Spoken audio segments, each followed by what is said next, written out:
অলিদের অলি যিনি গাউসুল আজম জিলানী, অলিদের অলি যিনি নি বাগদাদে জন্ম কুতুবে রাব্বানি, বলেন বাগদাদে জন্ম কুতুবে রাব্বানি।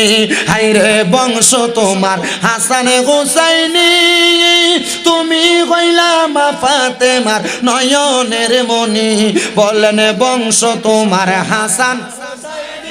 হাইরে তুমি কইলা মা ফাতেমার নয়নের মনি, মুর্দা কলব জিন্দা করো ও গো গাউসে সামদানি, মুর্দা কলব জিন্দা করো ও গো গাউসে সামদানি, বাগদাদে জন্ম কুতুবে নি, বলেন অলিদের অলি যিনি গাউসুল আজম জিলানী, অলিদের গাউসুল আজম জিলানী, বাগদাদে জন্ম কুতুবে রাব্বানি, বলেন বাগদাদে জন্ম কুতুবে।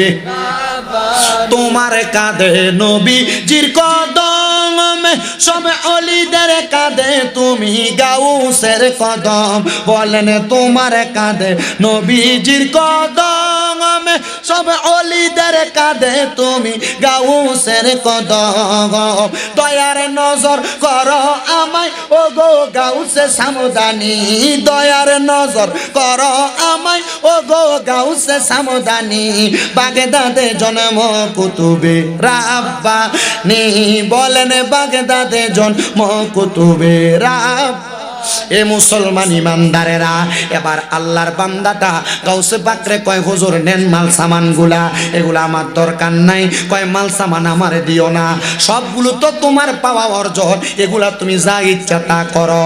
বলে বাড়িতে নিয়ে যাও, কয় হুজুর আমার বাড়িতে যদি নিয়ে যায় আমার বউ বিশ্বাস করবে না। কয় বলো কি বউ বিশ্বাস করবে না? বলে হুজুর হ্যাঁ, আমার বউ বলবে এটা চুরির মাল, আমার বউ বলছে চুরির মাল যদি বাড়িতে নিয়ে যায় আমি যেন কখনো তারে কোনো কিছু না খাওয়াই চুরির ইনকাম থেকে। কয় এটা যাই না, আজকে তো আমার বাড়িতে এসে চুরি করবার লাগা। হুজুর আপনি কি এটা জানেন? কয় জানি। কয় যাই না ফিরতেন না কা? আমি চাইছি তুই হেদায়েত হ। মারহাবা কর না কেন? আরো জোরে কর না মারহাবা। এ মুসলমান ডাক দিয়া কয় হুজুর আমার স্ত্রী বলেছেন আমি যেন আমার স্ত্রীর কোনো হারাম সম্পদ না খাওয়াই। এ আমার খয়রাত পাড়ার মুজিরা, তোমার স্বামী ইনকাম করে আনে, হালাল টাকা আনে না হারাম টাকা আনে? কই আজ পর্যন্ত তো তুমি তোমার জামাইরে জিগাইলা না, জামাই যাই না দেয় তা খাইতেছ, যা পড়াইতেছে তা পড়তেছ।